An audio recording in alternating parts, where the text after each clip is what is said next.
Berit, du laver det, der hedder virksomme fortællinger. Hvad er det lige, det er? Jamen, det er jo noget, jeg selv har skabt, som man bedst sådan helt kort kan sige, er clairvoyante fortællinger. Og med fortællinger, så forstår jeg decideret en historie. Så når folk de kommer med ting, som er blevet fastlåst i deres liv, eller spørgsmål, de gerne vil have svar på, så er det grundlæggende i det, jeg laver flere ting, kan jeg vende tilbage til, men den grundlæggende ting, det er, at de får en historie. Det kan være. Hvis jeg kommer med et problem, nu vil jeg gerne vide, møder jeg ikke snart den store kærlighed? Får jeg så et eventyr? Er det, du siger til mig?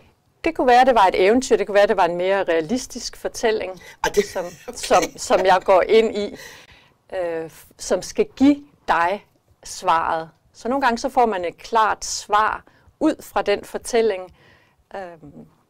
Andre gange, så går den måske ind og løser noget op i dig, så der er måske noget, som stopper dig i, at du nu møder den her mand, du gerne vil møde. Og det viser fortællingen dig. Måske den også hjælper dig med at bløde op, giver dig et svar på, hvad du skal gøre. Det kan man aldrig vide, fordi jeg aner heller ikke, hvad det er for en historie. Jeg får et billede, og så starter historien der, og så er der et forløb i den. Og måske, at der så er brug for, at jeg siger nogle flere ting til dig. Måske jeg går ind og henter nogle oplysninger, der mangler. Og det er noget, du sidder og gør undervejs, mens du taler ud fra det billede? Er det, du... Alt gør jeg undervejs. Altså nogle gange, så kan det være et billede, hvor jeg så siger nogle ord til, men det kan også være der, at en historie starter. Vi står måske langt ude i ørkenen, så siger jeg det billede til dig, og så starter der en historie derfra. Det kan da kun blive bedre, så kan det ikke, hvis vi starter i ørkenen. Som regel bliver det altid bedre, vil jeg sige.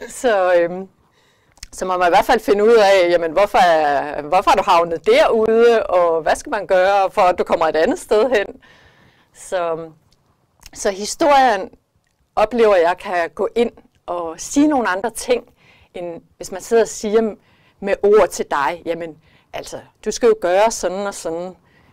Ja, siger man, det ved jeg godt, det har jeg fået at vide. Men ved at man går ind i en historie, så får man kan sige, alle dele af sig selv med. Så det er som om, man lytter på en anden måde og forstår tingene bedre. Og nogle gange, så skal det jo også vendes fuldstændig på hovedet.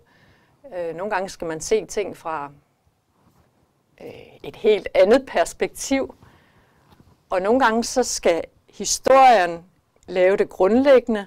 Så skal jeg finde nogle flere oplysninger, sådan mere konkrete faktating, som vi skal bruge. Nogle gange er der måske også noget, som jeg simpelthen helt fysisk skal ind for at rette op på din energi. Så kan jeg også gøre det. Jamen det her, du har ikke gjort det sådan her altid, vel? Eller er du ikke startet som, forstår mig, som almindelig clairvoyant? Nej, det er jeg ikke. Nå, det er du ikke. Du er helt bagvendt. Ja, det er faktisk. Der, hvor jeg tog min uddannelse gennem de år, der kom jeg også bare, ligesom vi nu alle sammen gjorde på holdet, og han sagde, jamen nu skal du så sige, hvad du får på det her. Så siger jeg, det kan jeg godt, men derhjemme, der gør jeg faktisk det, at jeg fortæller historier i stedet for. Så det lyder meget spændende. Prøv lige at gøre det på alle, der sidder her i lokalet. Og så gjorde jeg det. Og så sagde han, jamen, det er jo bare det, du skal gøre. Fordi det var simpelthen så nemt for mig. Og jamen, jeg ved ikke, det giver bare noget andet. Forstår folk det bedre, tror du? Ja, det tror jeg. Jeg tror, man lytter på en helt anden måde. Og jeg tror tit ved, at man får nogle sådan helt klare billeder på, og også den energi, der er i det. Der var for eksempel en, der sagde meget godt til mig en dag, at jamen, der var mange, der havde sagt til hende, hvad hun skulle gøre i hendes firma i forhold til hendes ansatte. Og hun havde prøvet, men hun kunne ikke finde ud af det. Og så her, hvor man fik et billede af, jamen, der var nogle forskellige bolde, og hun skulle kaste den til den her person på den her måde. Så nu kunne hun lige pludselig mærke energien i det. Så egentlig var det jo ikke så svært, og alt det, hun havde gået og tænkt, hun skulle sige, det var bare at tage den der bold, og så kyle den afsted. så hun kunne mærke, hvad det var, hun skulle gøre. Ja. Er det derfor, du kalder det virksomme? Fordi det har en effekt, eller hvad? Ja, det har jeg både tænkt.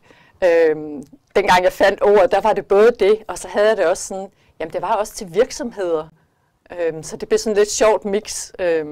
Jeg arbejder også lidt med virksomheder, men så tænker jeg, jamen til private, der virker det bare, så er det virksomt på den måde.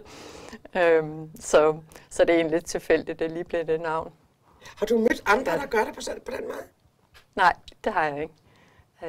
Det har jeg ikke, og det har også taget noget tid for mig at skabe det, fordi jeg måtte prøve af på rigtig, rigtig mange for at finde ud af, jamen er det virkelig rigtigt, at det fungerer sådan her?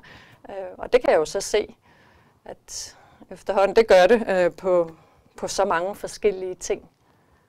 Men jeg kan se, at normalt, hvis man bestiller tid hos en clairvoyant, så var en clairvoyance i stedet, der ligner en 3 kvarter. Kan du holde, altså har du et eventyr, der så også kører i de 3 kvarter? Nej, slet ikke. Og som regel vil jeg også sige, at folk er hos mig i 2 timer. Og det er simpelthen fordi, det er både en historie, men jeg går ind på enormt mange forskellige måder. Så folk de kommer med et konkret problem, og det løser jeg, vil jeg sige, som regel på. Folk kommer én gang, og så er man videre på vejen. Men det betyder også, at der er en historie, der er nogle faktating, jeg siger. Jeg går ind og finder ud af, hvad er det for eksempel energi, hvis du nu var i konflikt med, hvad ved jeg, en kollega eller familiemedlem eller andet. Jamen, så går jeg også ind og ser, hvad sker der egentlig i den konflikt? Hvad er det, du gør? Både i din krop, så hopper jeg simpelthen ind og mærker, hvad gør du i din krop? Hvad er det, du føler? Hvad er det, der sker i den her situation? Fordi nogle gange så er vi så meget, hvad kan man sige, så nu er jeg nødt til at stoppe Berit, for nu går hun ud i et eventyr. Berit, jeg er nødt til at stoppe dig. Til gengæld vil jeg sige, at man kan komme og opleve det på stand nummer 27, hvis man vil høre mere. Og så kan man også komme ned og høre nogle af dine virksomme fortællinger lørdag den 12. kl. 15. Der skal du få lov at fortælle eventyr. Nu får du det lyder godt.